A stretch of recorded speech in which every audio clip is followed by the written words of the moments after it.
The highway stretched endlessly, a ribbon of asphalt under a moonless sky. John, weary from the long drive, fought to keep his eyes open. The engine hummed, a monotonous drone in the quiet night. He adjusted the rearview mirror. Nothing but emptiness and the faint glow of distant taillights. John sighed, rolling his shoulders against the stiffness of fatigue. He'd been driving for hours. The radio crackled with static, a fitting soundtrack to the desolate landscape.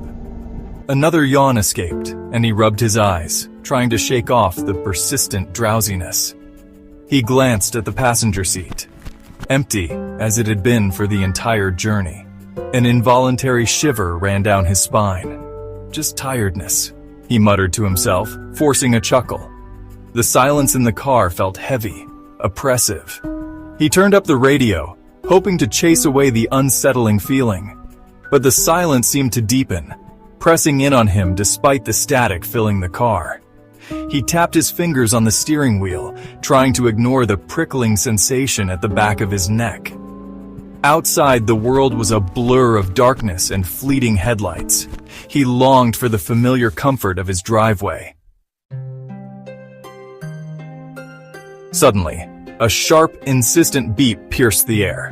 John flinched, his heart pounding in his chest. The seatbelt warning light on the dashboard blinked accusingly. He frowned, his brow furrowing. He was sure he had buckled up as always. He glanced at the passenger seat again. The hair on his arm stood on end. The seatbelt, previously lying slack, was now taut, as if pulled tight by an invisible hand. He stared at it, his breath catching in his throat. The car seemed to grow colder, the air thick and heavy. John's mind raced, trying to grasp a rational explanation. A trick of the light? A malfunctioning sensor? But deep down, a primal fear began to stir within him. He couldn't shake the feeling that he was not alone. He swallowed, his mouth suddenly dry.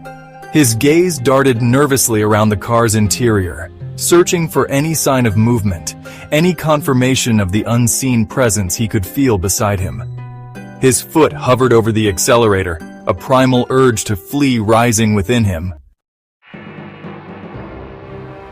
The radio, which had been nothing but static moments before, suddenly crackled to life. A voice, faint and distorted, cut through the white noise. John's blood ran cold. It spoke his name, a low, guttural whisper that seemed to slither from the very speakers themselves. He gripped the steering wheel tighter, knuckles turning white. His heart pounded against his ribs, a frantic drumbeat against the silence of the car. "Who's there?" he choked out, his voice raspy and thin. Only static answered him. The voice returned, closer now, clearer. It spoke of things John thought were long forgotten, childhood memories, whispered secrets. His fear morphed into a chilling dread, a certainty that he had stumbled into something beyond explanation, beyond comprehension. He slammed his foot on the accelerator, the car surging forward. The voice continued, unaffected by his terror, weaving a tapestry of half-remembered dreams and long-buried fears. Each word felt like a cold finger trailing down his spine. John finally reached his driveway, the familiar sight a beacon of hope in the nightmare.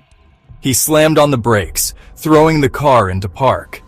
He stumbled out, his legs shaky beneath him, and fumbled for his phone, his hand trembling as he dialed. 911, what is your emergency? The operator's voice was a lifeline.